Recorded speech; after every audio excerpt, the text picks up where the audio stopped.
대리 질문 드립니다. 저는 남편과 서로 사랑해서 한 결혼이 아니지만 자녀가 다 성장하도록 결혼 생활을 유지하며 살아왔습니다. 이렇게 부부간 애정 없이 자식이 생겨서 의무적으로 살아온 부부는 현생에서 어떠한 업이 되며 내생에선 또 어떤 관계로 만나게 될까요?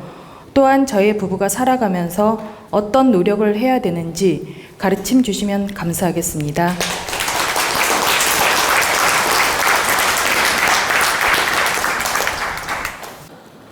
우리나라 전국 우리 국민 70%가 특별한 사랑 없이도 아이 때문에 살고 환경 때문에 살고 보세요. 그 조건 때문에 살고 미워도 다시 한번 살고 좋아도 다시 한번 살고 이런 부부들이 실제 한 70%가 그러합니다. 이건 현재 사는 분 기준으로 그렇다는 뜻이에요. 이혼한 분을 말하는 게 아니고 현재 사는 분 기준으로 바라볼 때도 한 70%가 어떤 의무감, 책임감, 환경, 조건, 자식 이런 것 때문에 사실은 큰 사랑 없이도 노력하면서 산다. 근데 과연 이렇게 큰 사랑 없이 노력해서 사는 게 맞냐라고 이제 물으셨는데 큰 사랑이 없더라도 이렇게 의무적인 마음 또 환경 때문에 조건 때문에 살더라도 내가 바르게 득되게 산다면 큰 문제는 없습니다. 단 이왕 살 거라면 내가 긍정적인 마음으로 사는 게 좋습니다. 그러니까 특별한 사랑은 없더라도 내가 긍정적으로 노력하는 마음은 가져야 된다. 우리가 사랑하는 마음은 본능으로 나타나는 면이 있기 때문에 억지로 사랑하고 싶다고 되는 게 아니에요. 여러분, 내가 남편을 억지로 사랑하고 싶다고 해서 됩니까? 내가 아내를 억지로 사랑하고 싶다고 해서 되냐고요? 쉽지 않아요. 이 사랑이란 감정이 억지로 되는 게 아니기 때문에 억지로 사랑하라 이렇게 말할 수는 없어요. 단 내가 어차피 이 환경 속에서 이 남편하고 살아야 될 조건이라면 마음을 긍정적으로 풀어내면서 노력하는 게 맞다. 자꾸 부정을 보려 하지 말고 부정적인 관념을 가지려 하지 말고 긍정적이고 감사한 걸 보면서 좋은 장점을 보면서 긍정적인 마음으로 노력하는 게 맞다라는 것입니다. 여러분 남편 모습을 보면 다 좋은 모습만 있는 게 아니에요. 단점도 있고 부족한 것도 있고 싫은 부분도 있어요. 그리고 또 긍정으로 보면 훌륭한 면도 있어요. 가족을 위해서 열심히 돈 벌고 정말 개인적인 사생활도 하고 싶은 것도 참고 정말 아내를 위해서 자식을 위해서 노력한 부분이 많거든. 그리고 자기만 참은 줄 아는데 실은 남편도 엄청 참은 거예요. 여러분 부인 그걸 알아야 돼요. 부인들은 자기만 참은 줄 알아. 천만에 그렇지 않아요. 남편도 엄청 많이 참고 엄청 노력한 겁니다. 그러면 남편의 장점, 감사함, 좋은 점을 상기하면서 우리가 긍정적인 마음으로 풀어나가는 마음을 가져야 된다. 자꾸 불만만 끄집어내면서 그 불만으로 이렇게 자꾸 되뇌이면서 내 감정을 나쁜 쪽으로 몰고 가지 마라. 이왕이면 감사하고 이왕이면 좋은 쪽으로 생각하면서 노력하는 게 현명하다. 그렇게 하면 깊은 사랑이 없더라도 이 관계는 좋은 쪽으로 갑니다. 근데 내가 늘 부정적인 마음, 부정적인 잣대, 사랑 없다는 이유로 부정적으로 몰고 가면 결과는 나빠집니다. 그래서 내가 깊은 사랑이 없더라도 감사한 쪽으로, 좋은 쪽으로, 긍정적인 쪽으로 내가 생각을 하면서 노력하는 게 맞다. 우리는 그러한 마음을 갖기 위해서 마음 공부하는 것입니다. 그러한 지혜를 갖기 위해서 우리가 지금 이 자리에 모여서 도원 공부를 하는 것입니다. 여러분은 남편한테 불만이 있든 아내한테 불만이 있든 어차피 그 환경에서 벗어나지 못할 거라면 부정적인 마음을 갖지 말라는 뜻입니다. 이왕이면 좋은 쪽으로, 이왕이면 감사한 쪽으로, 이왕이면 장점을 보는 쪽으로 노력을 해야 된다. 그래야만이 전생 과보를 바르게 풀어낼 수 있다는 뜻입니다. 내가 남편한테 전생에 지은 빚이 있다면 그래야 풀어낼 수 있고, 또 남편이 나한테 지은 빚이 있다면 그래야 풀어낼 수가 있다. 그리고 현생에 지은 빚이 있다 하더라도 그렇게 노력하는 것이 바르게 푸는 법이란 뜻입니다. 그런데 남편을 사랑하지 않는다는 이유로, 감정이 없다는 이유로 자꾸 부정을 떨면서 부정적으로 몰고 가고, 이렇게 관념으로서 바라보고 자꾸 탓을 하면서 원망을 하면서 이렇게 사나운 마음을 쓰게 되면 전생의 업을 풀기는커녕 또 한 업을 짓는 겁니다. 그리고 후생에 안 좋게 만나요. 어떻게 만날까요? 부부로 안 만나. 어떻게 만날까요? 여러분, 자식으로 오든지, 남편이 왜 꼼짝 못하게끔, 여러분 자식으로 오든지 아니면 형제로 오든지 가까운 친척으로 오든지 해서 괴롭힙니다. 또는 큰 상처를 주고 크게 아픔을 주면 원수를 만나서 빚을 갚게 하거나, 다시 부부를 만나게 안 한다. 다시 부부를 만난다는 건 엄청난 깊은 인연이에요. 다시 부부를 만날 일이 없고, 안 좋은 인연을 주거나 가까운 인연을 주어서 더 큰 상처로 다가온다. 그래서 여러분, 가장 큰 빚쟁이가 누군지 아십니까? 부모 자식 간이 가장 큰 빚쟁이에요. 두 번째 큰 빚쟁이가 부부지간이고, 세 번째 빚쟁이가 친척, 가족 간이에요. 가족, 친척 간이 세 번째 빚쟁이다. 그러면 가족, 친척 간이 빚쟁이라고 하니까 나쁘게 보지 말아야 됩니다. 여러분이 또 나쁘게 볼까 봐 한 말씀 드릴게요. 가족, 친척으로 만나게 해서 서로 은혜롭게 그 빚을 바르게 풀으라고 인연을 준 거예요.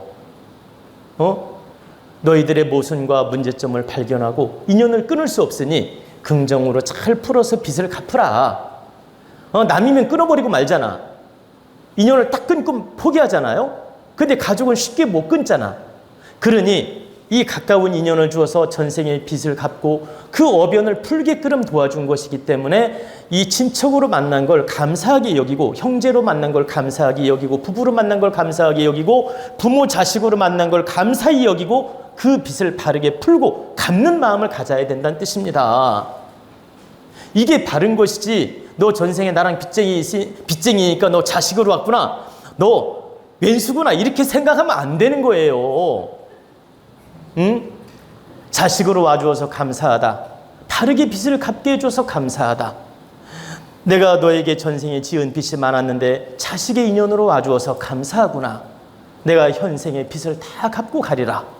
내가 너에게 봉사하고 희생하고 노력해서라도 내가 전생의 빚을 다 갚고 가리라. 그리고 그 어변을 바르게 풀고 득되게 살 것이다.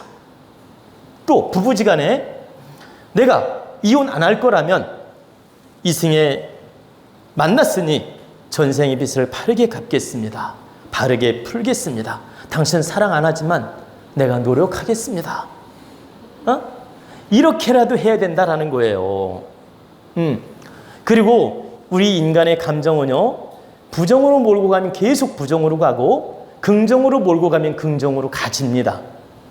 한번 사람 밉게 보기 시작하잖아? 잘하는 것도 밉게 보인다니까. 그리고 긍정으로 보면요, 좀 못하는 짓도 긍정으로 보여. 여러분 한번 잘 생각해 봐요. 여러분이 가족이든 친척이든 또는 시어머니든 부정으로 보잖아? 잘해주는데도 밉게 보여. 그리고 잘해주는데도 왠지 꿍꿍이 속이 있는 것 같아. 그리고 정말 말을 좋게 해주는데도 이렇게 비꼬는 식으로 받아들인다니까. 근데 정말 저 사람을 믿고 내가 좋아하고 긍정적인 마음을 가지면요, 어떤 농담을 해도 오해가 없어. 그리고 때로는 기분 나쁜 말 해도 그럴 수 있어, 이렇게 돼. 네. 그래서 우리 생각이 엄청나게 관계를 다르게 만든다. 우리의 한 생각이, 우리 한 감정이, 우리 긍정 부정 생각이 인간관계나 친척관계나 부부관계를 보세요. 긍정으로 몰고 갈 수도 있고 부정으로 몰고 갈 수도 있다. 그래서 어떤 편견에 빠지지 않도록 노력해야 됩니다. 여러분이 남편이 한 번 실수했다고 해서 계속 부정으로 몰고 가는 거 옳지 않아요. 또 아내가 한 번 실수했다고 해서 부정으로 몰고 가는 거 옳지 않다. 또 친구가 한 번 실수했다고 해서 계속 편견으로 몰고 가는 거 옳지 않다는 뜻입니다. 실수도 할 수 있구나. 또 가끔은 실망을 줄 수도 있구나. 이렇게 받아들이고 잘하는 게 있다면 잘하는 걸 볼 줄 알아야지. 그 잘하는 걸 다 망가뜨리면 안 된다. 여러분 꼭 이 점을 아셔야 돼요. 남편이 바르게 노력하고 잘하는데 내가 그 기운을 망가뜨리면 그 과보가 나한테 옵니다. 또 아내가 참되게 잘하는데 내가 비꼬고 나쁜 부정으로 바라보고 그 공덕을 무너뜨리면, 그 마음을 무너뜨리면 그 과보가 나한테 온다라는 거예요. 그래서 여러분이 좋은 건 좋게 볼 줄 알아야 돼요. 과거에 잘못했더라도 지금 노력하면 노력하는 걸 봐줄 줄 알아야 돼. 지금 잘하는 걸 긍정으로 봐줄 줄 알고 긍정으로 인정할 줄 알고 긍정으로 받아줄 때 남편도 득이 되고 나도 득이 된다는 뜻입니다. 그리고 그 과보가 나한테 오지 않아요. 근데 남편이 잘하는데도 불구하고 내가 자꾸 부정을 떨면 그 과보는 반드시 본인한테 옵니다. 여러분 어떻게 올지 힌트를 줄까요? 알아차리라고 힌트를 줄 겁니다. 첫째, 부인 건강으로 미션이 옵니다. 첫째가. 두 번째, 가족들이든 자식들이든 내 마음을 아프게 해요. 세 번째, 어떤 형태로든 환경이 어려워지는 일로 미션이 옵니다. 그래서 남편이 좋게 다가올 때는 좋은 걸 인정해주고 받아들이고 아내가 좋게 다가올 때는 좋은 걸 믿어주고 좋게 받아줘야 돼. 그리고 대인관계에 있어서도 상대가 좋게 참여하고 다가올 때는 받아주는 마음을 가져야 돼요. 그래서 저는요, 우리 회원 중에 잘 보세요. 저를 믿고 정성으로 잘하는 분이 많아요. 근데 혹시 조금 멀어진 분이 있다 하더라도 그분이 좋은 마음으로 돌아올 때까지 제가 기다립니다. 그리고 그분이 참여하고 다시 돌아온다면 언제든지 받아주어요. 다시 말씀드려서 일시적으로 멀어졌다 해서 그분을 원망하거나 탓하지 않는다. 그분이 마음을 돌려서 좋은 마음으로 돌아온다면 언제든지 마음을 열고 받아줍니다. 그게 도의 마음이기 때문에 그래야 나한테 어떤 과부도 없는 겁니다.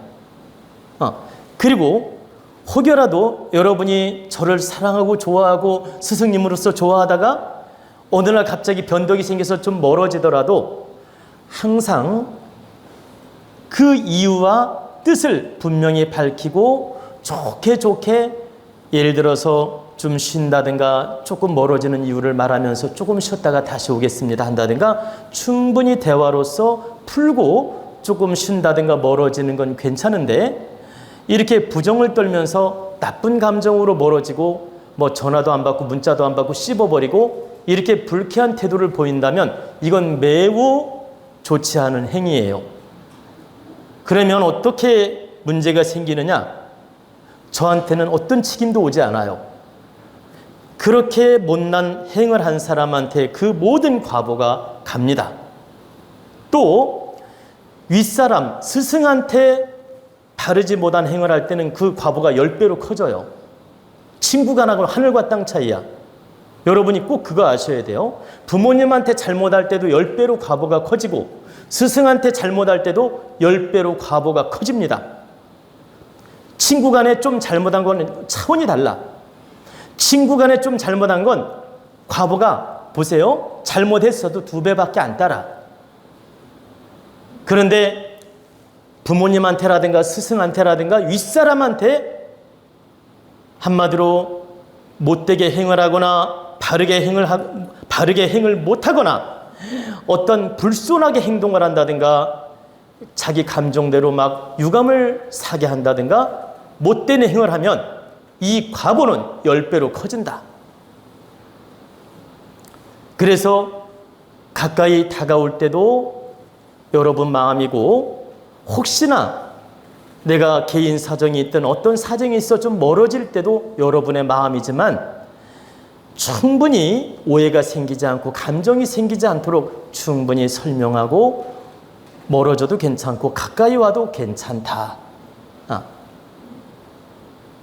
제가 이 설명을 여러분에게 드리는 이유는, 우리가 열심히 공부하다 보면 개인 사정으로 조금 멀어질 때도 있고 가까워질 때도 있어요.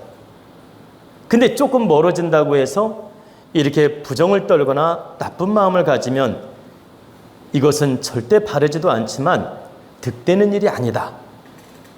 그리고 내가 행을 바르게 못한 거 10배 이상으로 과보가 온다. 그래서 항상 제가 뭐라고 합니까? 여러분이 교회 다니다 여기를 오든 절에 다니다 여기 오든 그곳을 탓하지 말라고 하는 거예요.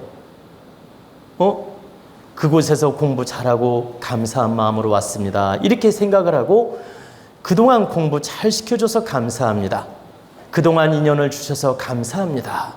이렇게 마음을 가지고 여기 와서 공부를 하라고 하지, 절대 그곳이 잘했니 못했니 이런 소리 하지 말라고 하는 겁니다. 왜? 절대 득되지 않기 때문에. 그래서 여러분이 이런 이치를 알고 절에서 공부하다 오든 교회에서 공부하다 오든 그곳을 탓하거나 원망하는 마음을 갖지 마라.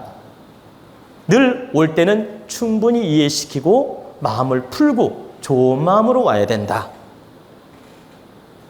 그래야만이 그쪽 신장들한테 밉게 보이지 않는 거예요. 그래서 여러분이 우리 도원이 좋아서 오더라도 바르게 오기를 바라는 겁니다. 여러분이 이런 이치를 알고 항상 감사함으로 인연을 맺고 감사함으로 풀어야 된다. 그리고 절대 윗사람한테는 무례한 행동을 함부로 하는 게 아니다. 여러분이 꼭 아셔야 돼요. 하나만 제가 시간이 없지만 한 말씀만 더 드리겠습니다. 여러분 자식이 좀 잘못했을 때 여러분이 자식을 야단칠 수 있지요? 그래 안 그래요? 그러면 하느님께서 보기에 자기 자식을 잘못했다고 야단칠 때 하느님이 어떻게 봐요? 정당성으로 보지요. 근데 부모가 좀 잘못했어요. 그러면 자식은 어떻게 해야 돼? 부모님한테 이렇게 하면 안 됩니다. 간하는 건 좋지만 부모님이 자기 야단치듯이 부모를 호령하면서 야단치면 하느님이 이쁘게 볼까요? 나쁘게 볼까요? 아니, 호령하듯이 야단치고 아빠가 문자에도 막 거부하고 씹어버리고 엄마가 문자에도 다 무시해버리고 아주 못된 반응을 보여. 그러면 하느님이 그걸 이쁘게 볼까요? 설령 정당성이 있어도 이쁘게 보지 않는다. 자식의 도리를 다 할 때 이쁘게 본다라는 거예요. 그건 왜 그럴까요? 위치가 다르기 때문이야. 자식은 손 아랫사람이고 부모는 손 윗사람이에요. 자식의 입장에서는 부모는 하늘이야. 자식의 입장에서는 부모는 하늘이기 때문에 부모가 설령 모자람이 있다 하더라도 자식 입장에서는 함부로 부모한테 욕을 해도 안 되며 함부로 들여받아도 안 되는 거예요. 부모는 열받으면 들여받을 수도 있지만, 제 얘기는 부모가 들여받는 게 잘한다는 뜻이 아니에요. 오해하지 마요. 부모도 자식한테 잘해야 되지만 부모가 자식한테 좀 모자란 죄하고 자식이 부모한테 모자란 죄는 엄청 차이가 있다라는 뜻입니다. 그건 왜 그러냐? 수직 관계이기 때문에 그래요. 평등, 평등. 수평 관계가 아니다. 부모 자식 간은 수직 관계예요. 또 스승과 제자 관계도 수직 관계고, 그러면 스승도 바르게 자라야 되지만 제자는 더욱 자라야 되는 마음을 가져야 됩니다. 저는 스승의 입장에서 여러분을 잘 이끌어줘야 됩니다. 그래서 늘 겸손한 마음으로 부족함이 있더라도 품어주고 부족함이 있더라도 용서하고 부족함이 있더라도 다 이해해주는 마음으로 여러분을 품고 노력합니다. 왜? 그래야만이 스승다운 거기 때문에. 그러나 여러분은 여러분다우려면 더욱더 바르게 노력하는 마음을 가질 때 하늘이 여러분에게 큰 공답을 주고 이쁘게 본다는 뜻입니다. 제가 여러분 잣대에 조금 실수를 했거나 좀 부족함이 있다고 해서 함부로 들여받으면 안 되는 거예요. 스승님 이런 건 좀 수정했으면 좋겠습니다 말하는 건 좋아요. 그러나 자기 잣대에 마음에 안 든다고 알죠? 막 들여받는 말을 함부로 하는 건 옳지 않은 겁니다. 역시 부모님에게도. 이건 지금 저의 입장으로서 보호하는 말이 아니니까 오해로 들으면 안 돼요. 여러분 부모님한테나 윗사람한테 대할 때 늘 바르게 노력하라고 이 말을 해준 것입니다. 제가 바르게 깨우쳐 주려고 말씀드린 거니까 오해 없기를 바랍니다. 우리 회원들은 전부 저를 좋아하기도 하고 아끼기도 하고 저를 좋아하는 마음을 제가 감사하게 여깁니다. 저 또한 여러분을 좋아하고 사랑하고 아끼는 마음을 가지고 있습니다. 근데 제가 오늘 이런 법문 자리에 이 말씀을 잠깐 드린 건 여러분을 너무너무 사랑하고 아끼기 때문에 여러분 또한 그러한 마음으로 함께 노력하자는 뜻에서 말씀을 드린 것이며 가상적인 예를 들은 것이지 여러분이 문제가 있다는 뜻이 아니기 때문에 오해 없기를 바란다는 뜻입니다. 오해 없이 들어주시고 바르게 노력해 주시기를 부탁드리겠습니다.